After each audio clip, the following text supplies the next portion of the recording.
Whether it's Donkey Kong on the 2600 or a cart emblazoned with a handful of radical turtles, arcade ports of video games to home consoles have long offered the promise of arcade action without the need to leave your dimly lit room. Unfortunately, it's rare that a home machine can compete with the fidelity of the quarter-devouring arcade cabinets. It's easy to pick out the worst of the worst, say Pac-Man, but what if the games had actually managed to surpass hardware limitations and deliver on that promise? If only someone would make a ranked list. Number 9. Cruisin' USA. Despite the lack of the cabinet's wheel and pedal inputs, Cruisin' USA for the N64 provided a solid weekend rental. It may not have had much by way of storyline depth, but it maintained enough track variety and visual fidelity to the original to keep us from feeling ripped off. Number 8. Soul Blade. The arcade has long been at home with pitting players against one another in a wholly transparent attempt to double up on income.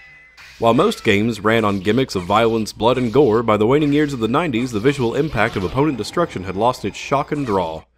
Enter Soul Edge with its focus on individual character fighting styles centered around a wide variety of medieval weapons from across the globe.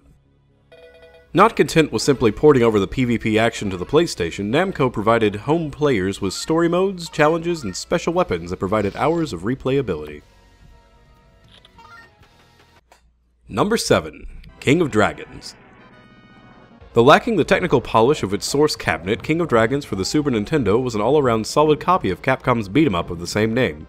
Featuring character class selection, a sizable map for the time, and magical piñatas, King of Dragons was another in a short list of perfect weekend rentals, bringing a solid 2-player co-op option for any rainy day. Number 6. Time Crisis.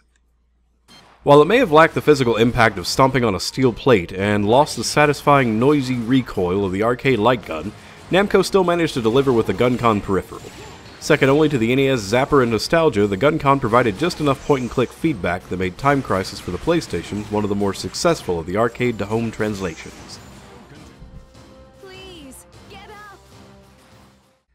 Number 5. Marvel vs. Capcom. Fast-paced, combo-driven, button-mashing arcade goodness? Yes, please! Marvel vs. Capcom brought home to the PlayStation the full roster of characters and opened up the world of endless berserker barrages and screen-filling Hadokens enough to stave off even the most pressing of homework assignments. Number 4.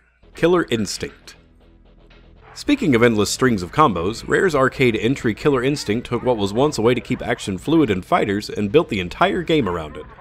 Practice players could unleash strings of automated attacks of 80+ hits and finish off their opponents with Mortal Kombat-inspired no mercy moves. But fear not, even if you're on the receiving end of a ludicrous curb stomp, a well-timed combo breaker can set you free.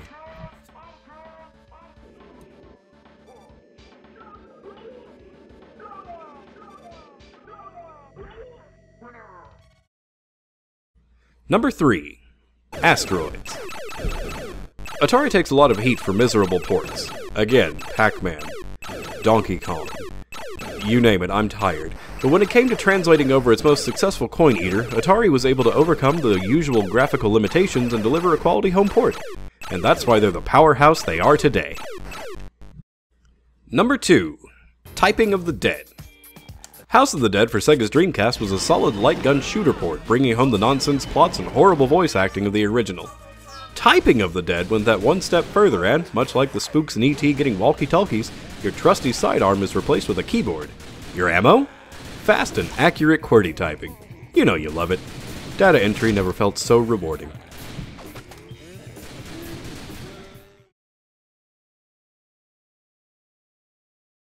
Number 1. Teenage Mutant Ninja Turtles: Turtles in Time. It's rare to see a home port so radically improve over the original. The previous Turtles installment on the NES suffered from the system's lack of graphical capabilities and audio fidelity, but man, it was Turtles, and therefore it was gold. But Turtles 4 brought over arcade quality visual. But Turtles 4 brought over arcade quality visuals, the great music, and voice clips, though sadly it lacked in the opening rock intro. It even patched up the story, added new levels, and new bosses to the mix. While not veering as off course as the Hyperstone heist for the Sega, the Super Nintendo's Turtle offering still managed to improve vastly over the original, making for a perfect port. We may have lost the arcades of our youth, replacing the dimly lit public spaces with dimly lit private ones, but with these games, the arcade still lives on, if only in spirit. This has been Alien Meat with NPC Gaming Group's Top 9 Arcade Ports.